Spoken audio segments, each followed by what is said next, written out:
ସମସ୍ତଙ୍କୁ ନମସ୍ତେ। ଶ୍ରୀ ଭଗବତୀ ଭଗବାନ ଶରଣମ୍। ତ ଆଜି ସାଧନାର ଚତୁର୍ଥ ଦିନ, ତ ଆମେ ଆଳତି ଆରମ୍ଭ କରିବା।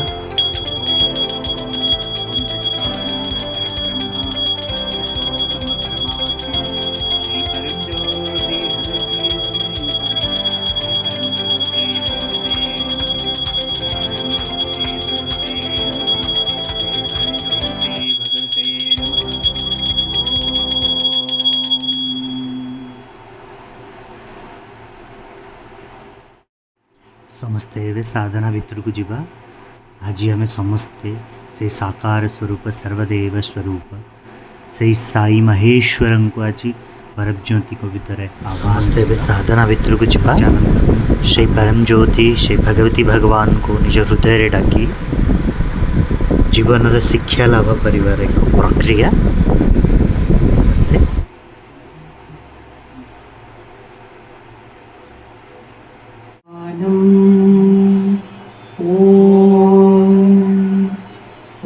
भानुसहस्रकोटिसदृशं ज्योतिर्मयं मङ्गलं तप्तः काञ्चनसन्निभम् अगणितगुणे पूर्णं च चित्रोपिणं ब्रह्मा विष्णुमहेशदेवमुनिदिक्पालादिभिः सेवितं भगवन्तं पुरुषोत्तमं च परमात्मानन्दसच्चिन्मयं भूवासं करुणानिधिं नरतनं धृत्वा महाकरुणया लोकोद्धारणकार्यहेतुजनितं श्रीशक्तिलोकाधिपं वैदर्भीनिजगर्भपावनकृतं श्रीवरदराजात्मजं जीवाश्रमपतिं शङ्करप्रियसखं पद्मावतीनायकं नानावर्णसुवस्त्रशोभिततनुं श्रीभगवती वल्लभं भगवति दक्षिणसंस्थितं शिवमयं नानाद्भुतैर्हर्षदम् कारुण्यामृतपूर्णभक्तजलजं मन्दस्मितं सुन्दरं पङ्केरुहसमकोमलाङ्घ्रियुगलं भगवत्पदं चिन्तयेत् खम्भूमिर्जलवायुरग्निरधिपं चन्द्रार्कनेत्रं प्रभुं श्रीमूर्तिश्चितवाञ्छितार्थवरदं लीलाविनोदप्रियं जीवन्मुक्तिप्रदं च मोक्षवरदम् आनन्दसन्दायिनं वन्देऽहं कलिकल्मषघ्नमजितं दीक्षाप्रदं चिन्मयम् भक्त्या पूरितभक्तहृन्निवसितं भक्तिप्रियं भक्तिदं साक्षात्कार महाप्रसादवरदम् एकत्वबोधप्रदम् आत्मज्ञानकरं परात्परतरं चानात्ममायाहरं तं शरणागतवत्सलं प्रणमतः भगवन्तमेवाश्रये। ॐ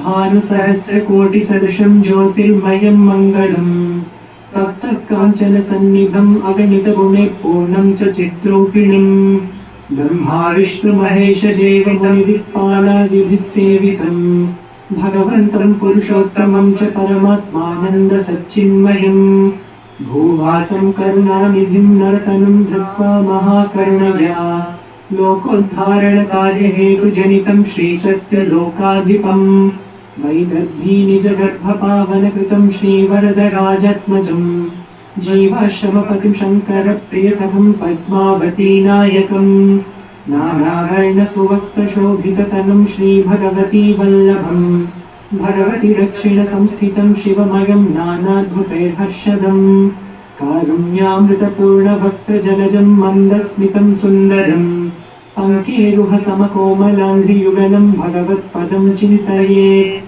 खम्भूमिर्जलवायुरग्निरधिपं चन्द्रार्कनेत्रं प्रभुं श्रीमूर्तिस्थितवाञ्छितार्थवरदं लीलाविनोदप्रियं जीवन्मुक्तिप्रदं च मोक्षवरदम् आनन्दसन्दायिनं वन्देऽहं कलिकल्मषघ्नमजितं दीक्षाप्रदं चिन्मयम् भक्त्या पूरितभक्तहृन्निवसितं भक्तिप्रियं भक्तिदं साक्षात्कार महाप्रसादवरदम् एकत्वबोधप्रदम् आत्मज्ञानकरं परात्परतरं चानात्ममायाहरं तं शरणागतवत्सलं प्रणमतः भगवन्तमेवाश्रये।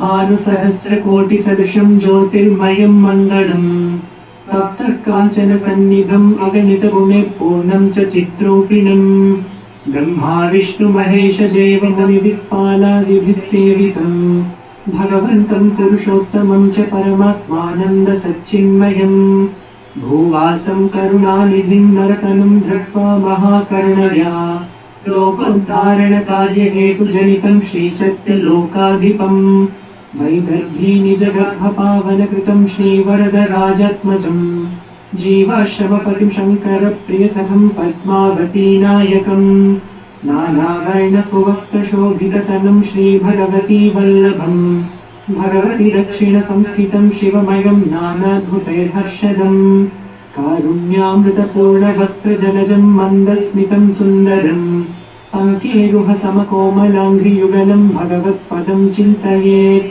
खम्भूमिर्जलवायुरग्निरधिपं चन्द्रार्कनेत्रं प्रभुम् श्रीमूर्तिस्थितं वाञ्छितार्थवरदं लीलाविनोदप्रियं जीवन्मुक्तिप्रदं च मोक्षवरदम् आनन्दसन्दायिनम् वन्देऽहं कलिकल्मषघ्नमजितं दीक्षाप्रदं चिन्मयम् भक्त्या पूरितभक्तहृन्निवसितं भक्तिप्रियं भक्तिदम् साक्षात्कारमहाप्रसादवरदम् एकत्वबोधप्रदम् आत्मज्ञानकरं परात्परतरं चानात्ममायाहरम् तं शरणागतवत्सलं प्रणमतः भगवन्तमेवाश्रये। एबे आमे समस्ते परम ज्योति को आम भितर साई स्वरूपंक बा शिरडी बाबा रूप आम हृदय आसी बास करंतु आमर सब इच्छा आमर सब अभिलाषा पूर्ण करंतु समस्ते प्रार्थना करिवा।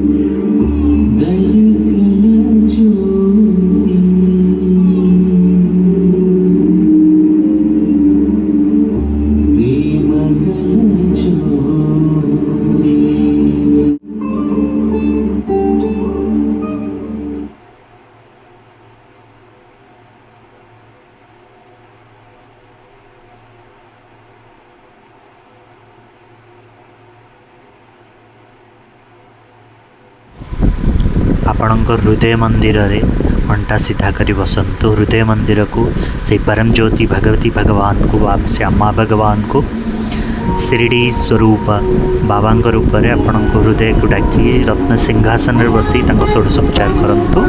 आखि बंद करी अंटा सीधा करी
देखिए समस्ते से भजन प्रियंकर जे भजन रे बहुत मुग्ध होती आपण को सब इच्छा पूर्ण करती से जदि खुशी हो जाती भगवती भगवान आपण को संपूर्ण सबकि ढाड़ी दिखते तो ये भजन समस्ते लीन हो जावा।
आशा ही तो जीवन है, तेरे दर्शन की आशा।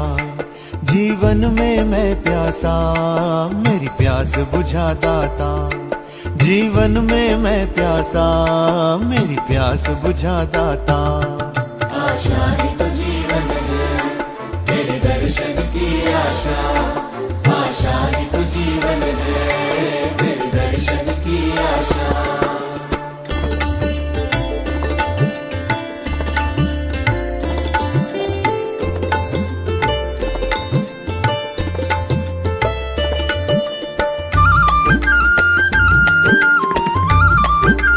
समस्त को नमस्ते।